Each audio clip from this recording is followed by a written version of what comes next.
El día ha llegado.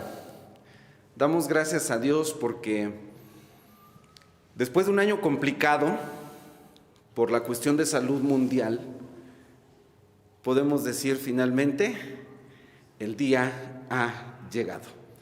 Vamos a orar. Gracias, Padre, porque tú nos permites abrir tu palabra y queremos, Señor, que al abrir tu palabra tú abras nuestro entendimiento para poder mirar, Señor, en ella y aprender de ti. Aprender, Señor, tu voluntad, aprender el mensaje que tú quieres, Señor, que no solamente oigamos, sino que guardemos, Señor, atesoremos en nuestro corazón y a la vez poder compartirlo en su momento. Padre, en todo queremos que tú seas glorificado.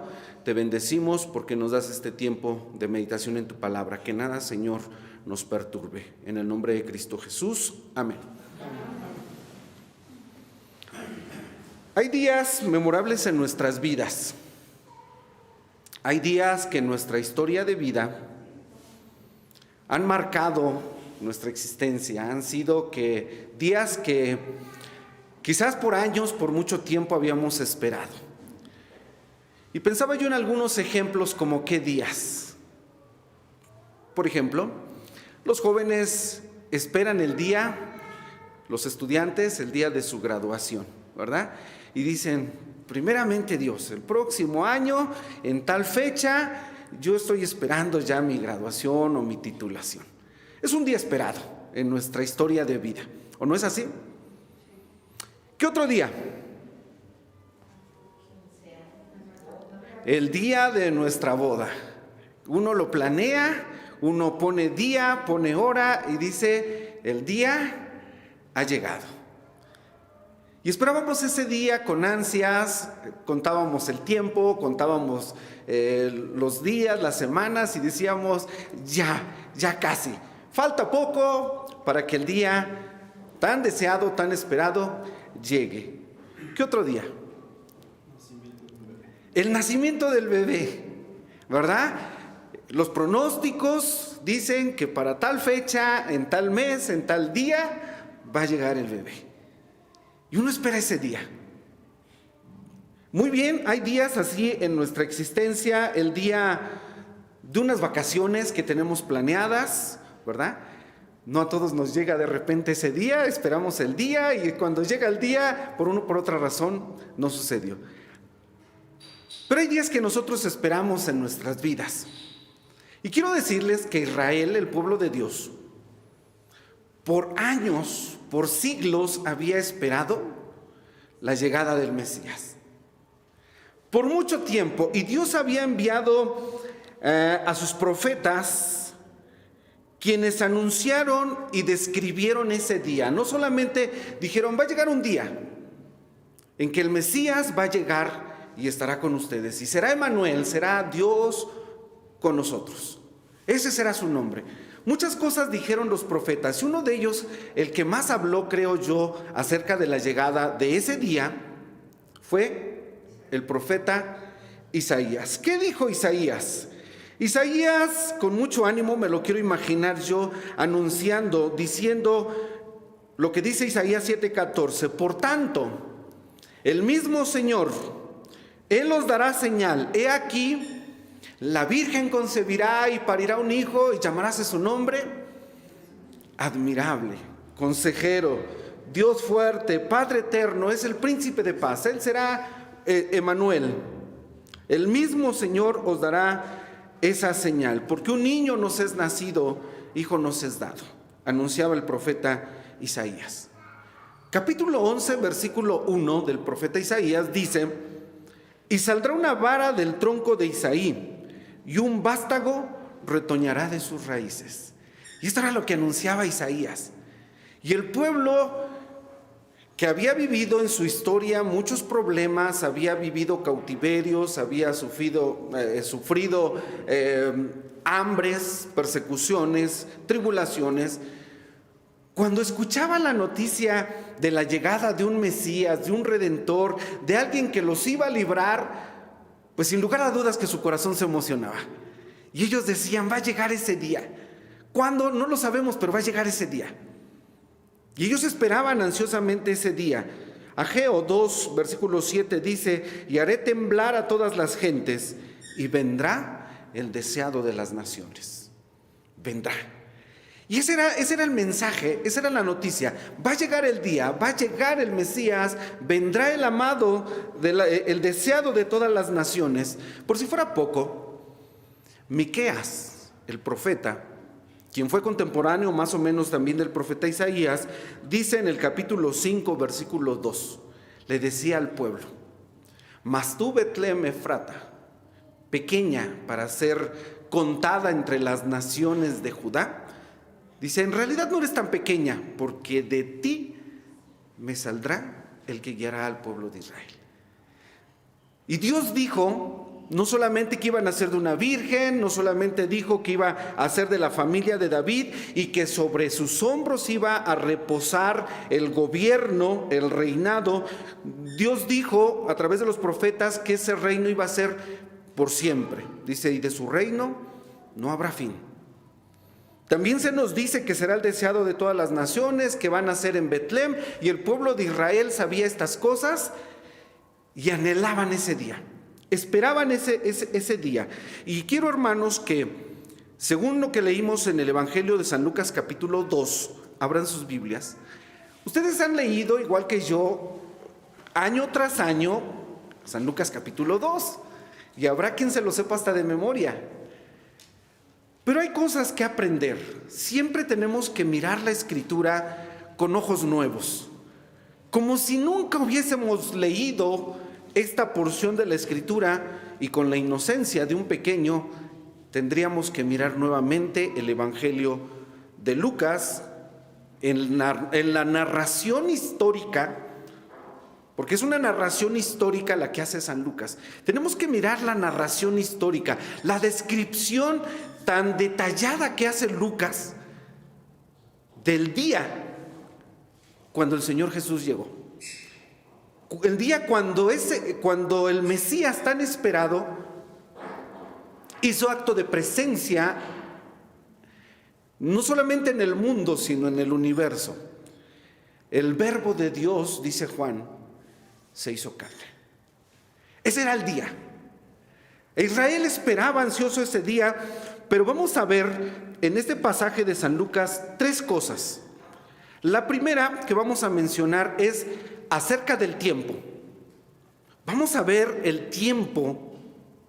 Después vamos a ver las condiciones de ese día, ¿sí? El tiempo se refiere al día tan esperado, el día llegado. Segundo, vamos a hablar de las condiciones, y en tercer lugar vamos a hablar del propósito de ese día, del día tan deseado. Y finalmente, bueno, en el reloj de Dios, y quiero usar esta frase metafóricamente, en el reloj de Dios se cumplió el tiempo.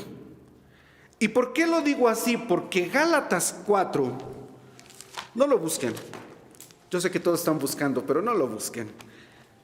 Gálatas 4:4 dice la palabra de Dios de esta manera. 4:4 y el versículo 5 de la epístola a los Gálatas dice de esta manera: mas venido el cumplimiento del tiempo. Fíjense que está hablando de un tiempo, ¿sí? Es de lo que vamos a hablar en nuestro primer encabezado, del tiempo. Pablo, posteriormente, después de que ese día había llegado, escribe y dice: mas venido el cumplimiento del tiempo, cuando el tiempo se cumplió, cuando en el reloj de Dios marcó el momento indicado, porque Dios había señalado un tiempo. Dios no actúa improvisadamente en el universo. Dios se mueve y todo está predeterminado en un tiempo, dice la palabra de Dios. Y el día en que Jesús hace acto de presencia en el mundo, dice Pablo, que venido el cumplimiento del tiempo, Dios envió a su Hijo. No fue antes, no fue después. En el tiempo de Dios, la alarma había sonado. Ese día tan esperado, ese día tan anunciado, había llegado. Y en el escenario de la tierra, dice San Lucas, todo estaba listo. El panorama estaba preparado, era el tiempo, dice Pablo, en el cumplimiento del tiempo. Dios había preparado todas las cosas, Dios mismo había arreglado todo en el mundo para enviar a su Hijo. Nada estaba fuera de tiempo, absolutamente nada. Y vamos a verlo ahorita en San Lucas 2, cómo el Señor había preparado cada detalle. Y San Lucas se dedicó a registrarlo. Y viéndolo así vemos, wow, Dios tenía previsto todas las cosas. Nada fue improvisado en el momento, absolutamente nada. Todo estaba de acuerdo a los planes de Dios, porque ya lo tenía previsto, ya lo tenía preparado. A veces vemos pasajes en la Biblia como cuando en el libro del profeta Jonás dice que Dios había preparado una ballena, y que Dios había preparado una calabacera, y que Dios había preparado esto, y que Dios había preparado, así dice el libro de Jonás. ¿Y ustedes creen que Dios no había de preparar todo para que en el mundo llegara su Hijo? Nada ocurrió accidentalmente, todo fue providencialmente. Y de ahí decimos nosotros que no hay coincidencias, hay providencias de Dios, no hay coincidencias. Pero al tiempo había llegado. Dice la Biblia en San Lucas capítulo 1, ahí sí búsquenlo por favor, San Lucas capítulo 1, versículos 26 al 32, que un día, imagínense ustedes la escena, un día en el cielo, Dios le dice a uno de sus ángeles llamado Gabriel, y de verdad qué bueno que estoy aquí usando el púlpito, y estoy en la parte de arriba porque creo que eso le va a dar un toque muy especial a lo que voy a describir. Un día Dios le dice a Gabriel, Gabriel, prepárate, vas a ir a la tierra, vas a ser enviado a Nazaret de Galilea. Le dio la ubicación, ¿verdad? Le dice, vas a ir a la ciudad de Nazaret de Galilea y vas a hacer lo siguiente. Y Lucas lo describe, capítulo 1, versículo 26 al 32. Voy a leer la escritura. Dice que al 6º mes, el ángel Gabriel fue enviado de Dios a una ciudad de Galilea llamada Nazaret, a una virgen desposada con un varón que se llamaba... gracias por los que dijeron José, la casa de David, y el nombre de la virgen era María. Oh, ustedes sí saben. Y entrando el ángel a donde estaba, le dice, el ángel Gabriel, salve muy favorecida, el Señor es contigo, bendita tú entre las mujeres. Mas ella, cuando le vio, se turbó de sus palabras, quedó en shock, tan sorprendida, y pensaba a sí misma, ¿qué salutación fuese esta? Entonces el ángel le dijo, María, no temas, has hallado gracia de cerca de Dios. Y aquí concebirás en tu seno y parirás un hijo y llamarás su nombre Jesús. Será grande y será llamado Hijo del Altísimo, y le dará el Señor Dios el trono de David su padre, y reinará en la casa de Jacob por siempre, y de su reino no habrá fin. Eso es lo que le dice el ángel. Dios lo envía a la tierra porque dije que Dios, en la alarma de Dios ya había sonado el tiempo. Envía a Gabriel en el momento oportuno y le dice, vas a tener un bebé. Este era el tiempo de Dios. Yo creo que de aquí algunos sacaron la frase que hoy circula en internet y la vemos muy repetidamente en Facebook. El tiempo de Dios es... ¿Cómo? El tiempo de Dios es perfecto. Y según estamos viendo, Gálatas 4:4, mas venido el cumplimiento del tiempo, Dios envió a su Hijo. Ese era el tiempo, ese era el momento. Dios envía a Gabriel, lo anuncia a María, a esta virgen, a esta jovencita en Galilea. Le dice, vas a tener un bebé. Pasan 9 meses y el día ha llegado. Tengo que decirlo así. El día ha llegado. Este era el tiempo de Dios. Pasaron esos 9 meses, pero María estaba viviendo en Nazaret. Y según Miqueas 5:2 que leí hace un momento, tenía que nacer en Belén de Judea, en la ciudad de David. Y entonces Dios ya tenía previsto todo, hasta un emperador pagano llamado Augusto César. Y Augusto César, que era muy ambicioso, ¿sí?, saca un edicto. Todos los que están bajo el imperio romano van a tener que ir a su ciudad natal y ahí se van a registrar. El propósito era la capitación. Vamos a registrarlos, quiero saber cuánta gente tengo para cobrarles un impuesto cada año, ¿sí? Por el simple hecho de estar bajo el gobierno de Roma, ustedes van a tener que pagar. Los romanos decían, y le llamaban a su reino, en latín es Terrarum Orbis Imperium, el imperio de toda la tierra. Se van a registrar, van a ir a su ciudad natal, y entonces dice Lucas, capítulo 2, que aconteció en aquellos días que salió edicto de parte de Augusto César. Augusto César fue, como dato, el hijo adoptivo de Julio César. Es el que le sucedió en el imperio. Y Julio César mandó que toda la tierra fuese empadronada.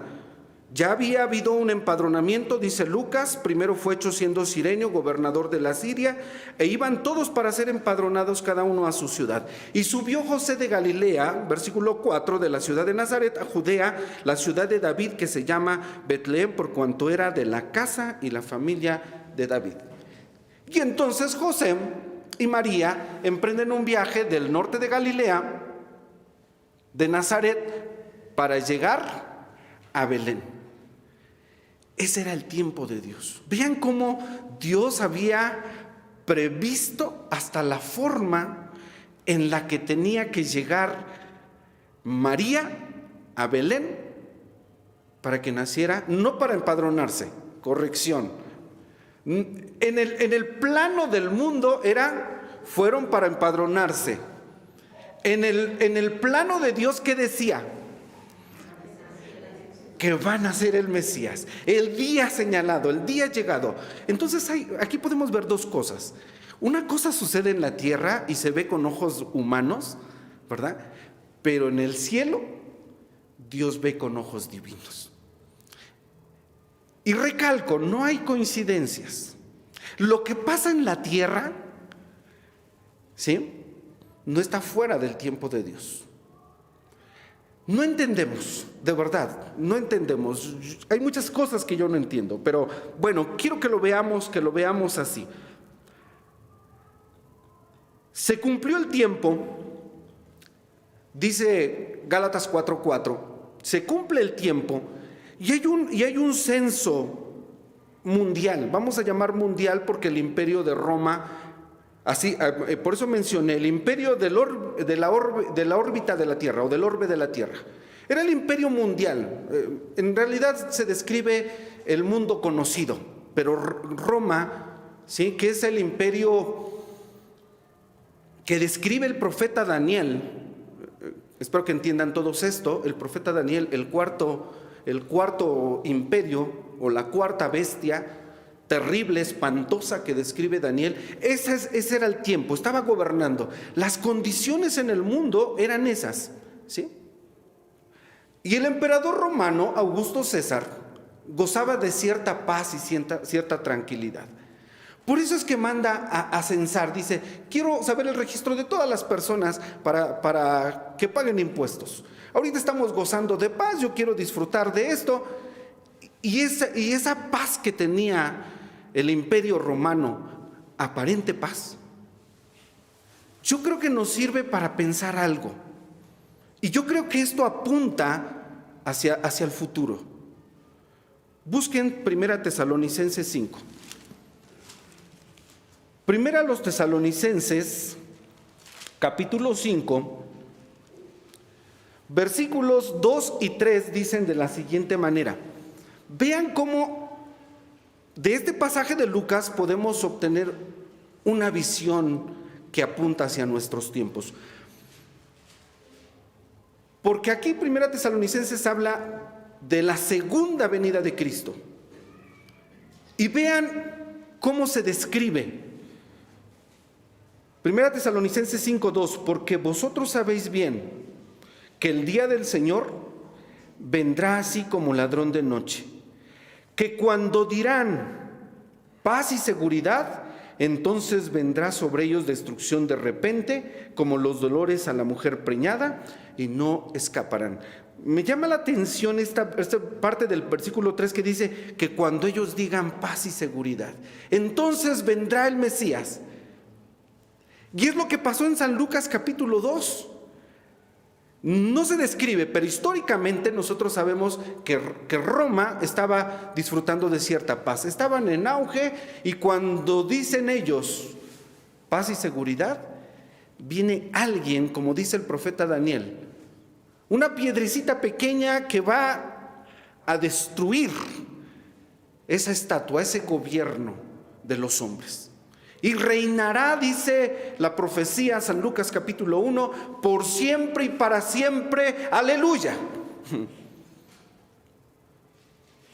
Por siempre y para siempre. Cuando el gobierno de este mundo diga paz y seguridad, entonces llegará el día.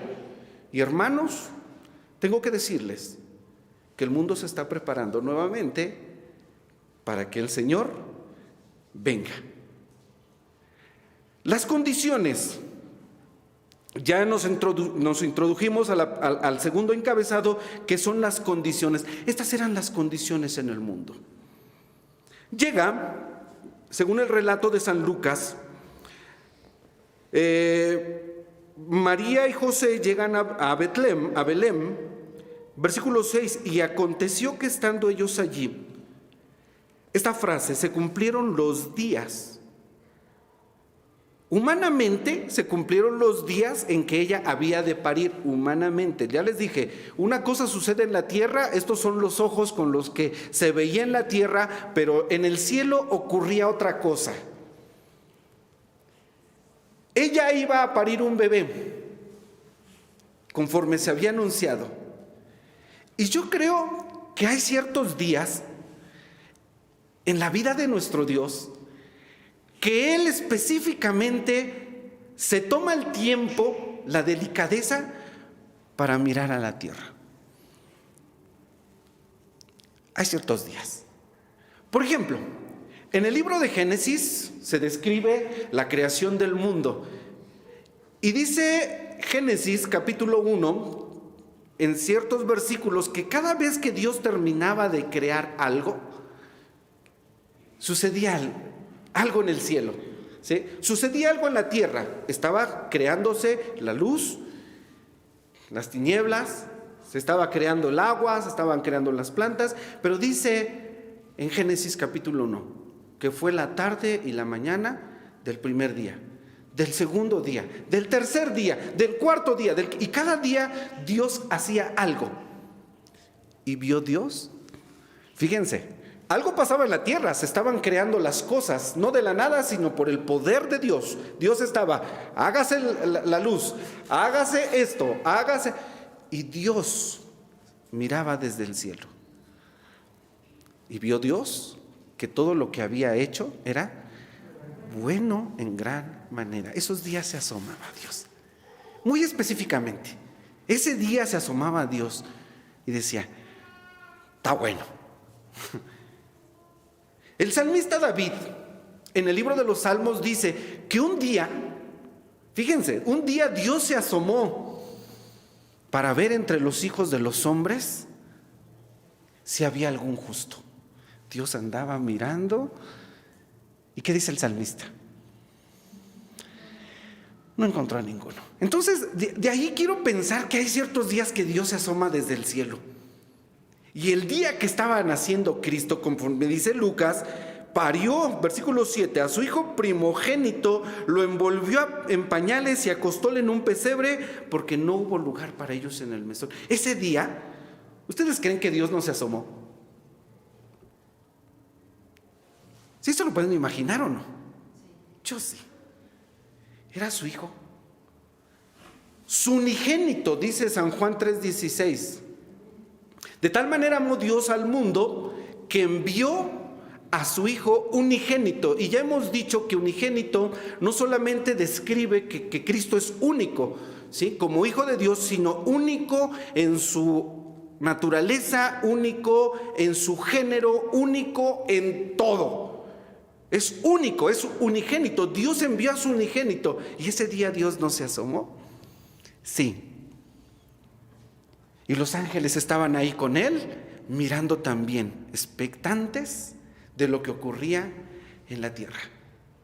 Hoy nosotros celebramos Navidad y vemos las representaciones y vemos nosotros los nacimientos que se representan y representan el pesebre y representan una vaca. Ponen ahí una vaca que uno dice, ¡ay, qué linda vaca!, ¿verdad? Y ponen un borrego.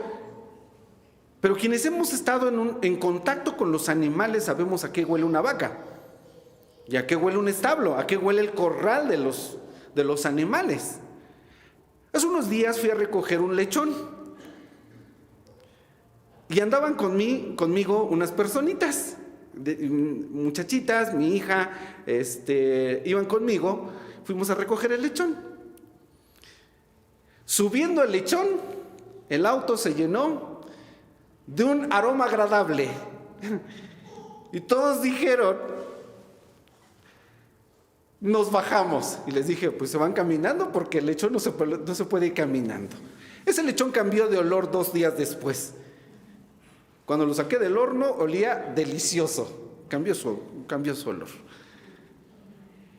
Pero les cuento esto porque quiero que piensen en las condiciones en las que nació el Hijo de Dios. Y no fue lindo.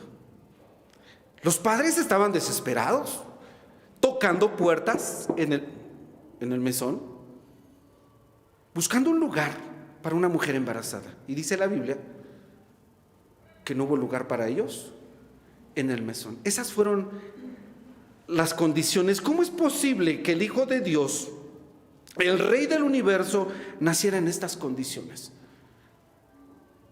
Todavía no se había escrito lo que dice Filipenses capítulo 2, versículos 6 al 8. Qué bueno que ya están buscando en sus Biblias. Filipenses 2, versículos 6 al 8. A veces sabemos tanta Biblia que ya decimos, Filipenses 2, como en el Google. En el Google. Ya nomás le ponemos Filipenses 2 y tu mente luego, ya ahí está. ¿Qué quieres saber, hermano? Filipenses 2 dice, hablando de ese día, que cuando Cristo nació, Él siendo, versículo 6, en forma de Dios, no tuvo por usurpación ser igual a Dios. Sin embargo, se anonadó a sí mismo, se hizo nada, tomando forma de siervo hecho semejante a los hombres. Y hallado en la condición como hombre, se humilló a sí mismo. Esas condiciones tan humildes, tan bajas, quizás tan deplorables en las que nació el Hijo de Dios, tenían un propósito también: su humillación. Pero dice Pablo a los filipenses que Él se humilló a sí mismo, nadie lo humilló. Él se humilló a sí mismo. Se hizo nada, eso significa se anonadó, se hizo nada. ¿Sí? Se hizo nada.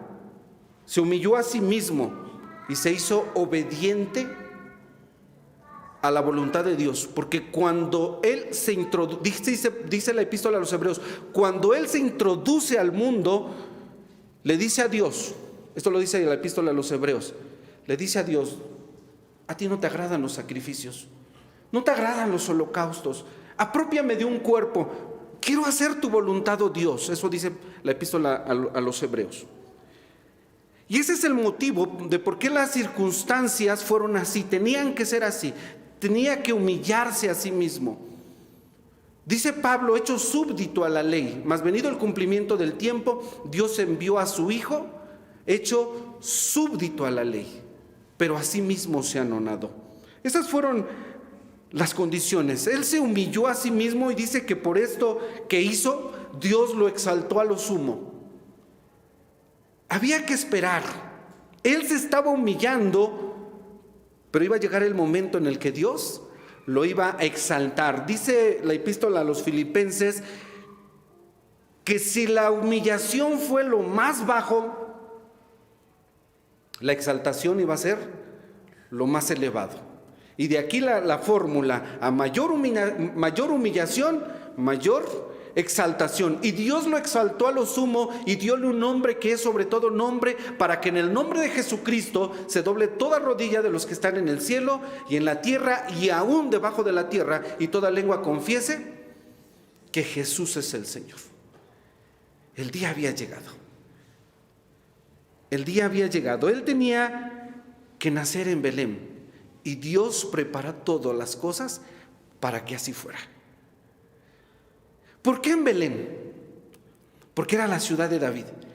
Porque José y María eran de la ciudad de David. Y aquí hay un simbolismo importante. Porque allí donde nació David, aquel pastor, aquel jovencito pastor de ovejas, que llegó a convertirse en un rey. Y aquí está la enseñanza. Aquel que nació en Belén, primero fue pastor y después fue rey. Enseñanza. Cristo nació en Betlem de Judea, conforme a las Escrituras. Y en su primera venida ha sido nuestro pastor. Y podemos decir confiadamente como David, Salmo 23, Jehová es mi pastor, nada me faltará. Primero pastor. Cuando venga otra vez, dice Apocalipsis, y en su muslo y en sus vestiduras trae este nombre: Rey de reyes y Señor de señores. Y entonces se cumplirá. Toda rodilla se doblará y toda lengua confesará que Él es el Señor, a la gloria de Dios Padre. Primero pastor, después Rey de reyes y Señor de señores. Este es nuestro amado Salvador. El día había llegado, había hecho acto de presencia. ¿Cuál era el propósito? Regreso a Gálatas y rápidamente tengo que decirles que había un propósito. Gálatas 4:4 leí hace un momento. El versículo 5 dice: ¿cuál era el propósito? Para que redimiese a los que estaban debajo de la ley, a fin de que recibiésemos la adopción de hijos. Y por cuanto sois hijos, Dios envió al Espíritu de su Hijo a vuestros corazones, el cual clama: Abba Padre. Hermanos, Dios cumplió su propósito. Dios lo envió al mundo ese día tan esperado para que nosotros recibiésemos adopción. Dice San Juan 3:16, para que todo aquel que en Él cree no se pierda, mas tenga vida eterna. Y este es el mensaje de la Navidad. Y es el mensaje, hermanos, que no vamos a predicar el 24 de diciembre. Es el mensaje que tenemos que predicar siempre. Por eso hoy es 26 y tenemos que seguir anunciando que Cristo vino al mundo para salvar a los pecadores. Dice Pablo, 1 Timoteo 1:15, de los cuales yo soy el primero. A esto vino Cristo, dice Pablo, para redimir a los que estaban condenados por la ley. Hermanos, la ley nos tenía condenados a todos, porque nadie pudo cumplir la ley, solamente Cristo. Y Él vino a redimirnos de la ley. Por gracia sois salvos por la fe. Y esto no es de vosotros, es un don de Dios. No es por obras para que nadie se gloríe. Es un regalo, hermanos, la salvación. Y para eso vino Cristo, para redimirnos, para salvarnos de nuestros pecados. Y ninguna condenación, dice Pablo a los Romanos capítulo 8, y ninguna condenación hay para los que están en Cristo Jesús, para aquellos que le han recibido en su corazón. No hubo lugar para ellos en el mesón.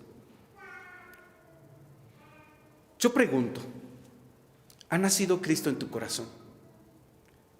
¿Le has abierto las puertas de tu corazón? Bendito sea Dios. Porque a todos los que le recibieron, dióles potestad de ser hechos hijos de Dios, a los que creen en su nombre. Aleluya. ¿Crees esto? ¿Has recibido a Dios en tu corazón?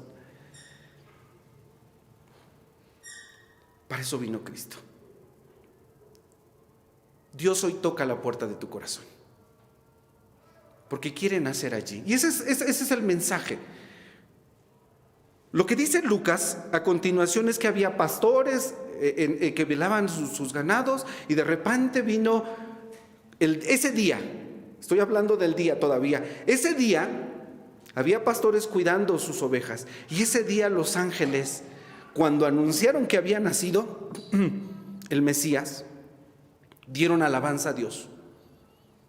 Y esto también, hermanos, es una metáfora. Y el mismo Lucas, en el capítulo 15, versículo 10 de su evangelio, Lucas 15:10 dice que así como en ese día cuando nació el Mesías hubo alabanza, y dice que los ángeles cantaron y dieron gloria a Dios diciendo: gloria en las alturas a Dios, y en la tierra paz, buena voluntad para con los hombres. Así como cantaron los ángeles, ese día cuando Cristo había nacido en Belén, es metafórico porque cada vez que Cristo nace en un corazón, dice San Lucas 15:10, hay regocijo delante de los ángeles de Dios por un pecador que se arrepiente. El gozo de Belén, hermanos, continúa y no tiene fin. La Navidad ocurre todos los días. En muchas partes del mundo, cuando un pecador se arrepiente, cuando abre su corazón y allí nace Cristo por la fe, hermanos, ese día hay alabanza y hay regocijo delante de los ángeles de Dios. Yo no sé qué canten allá cuando un pecador se arrepiente, pero espero en Dios que en esa Navidad haya nacido Cristo en muchos corazones. Y que el mensaje que se predica, que se proclama, que no es mensaje de hombre, es palabra de Dios, viva y eficaz, más penetrante que toda espada de dos filos. Que ese mensaje haya llegado a los corazones y que hoy esté tocando tu corazón. Sea que a través de estos medios, a través de estas plataformas, tú que escuchas este mensaje, Dios pueda nacer en tu corazón por medio de la fe, pueda recibir a Cristo.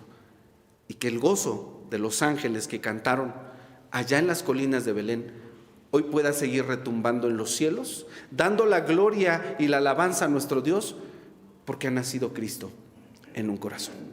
Que el Señor nos bendiga. Pónganse de pie. Vamos a orar. Te damos gracias, Dios bendito, en este momento cuando tu iglesia está reunida alabando tu nombre por el nacimiento de tu Hijo Jesús.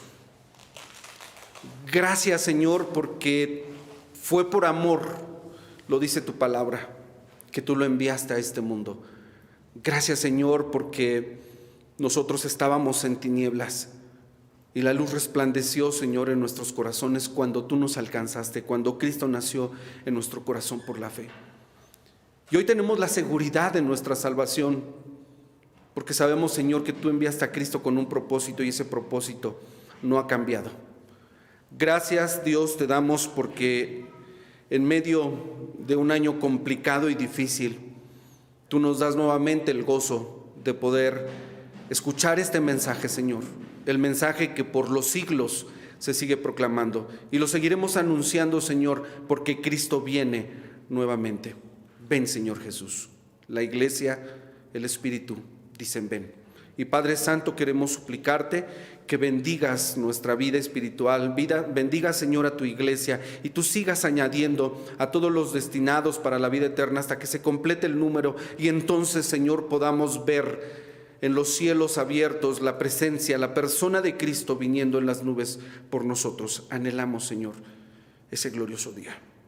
Padre, recibe honra y gloria y perdona nuestros pecados, nuestra iniquidad. En el nombre de Jesús, nuestro Señor, nuestro Salvador, te lo rogamos. Amén. Que el Señor bendiga su palabra.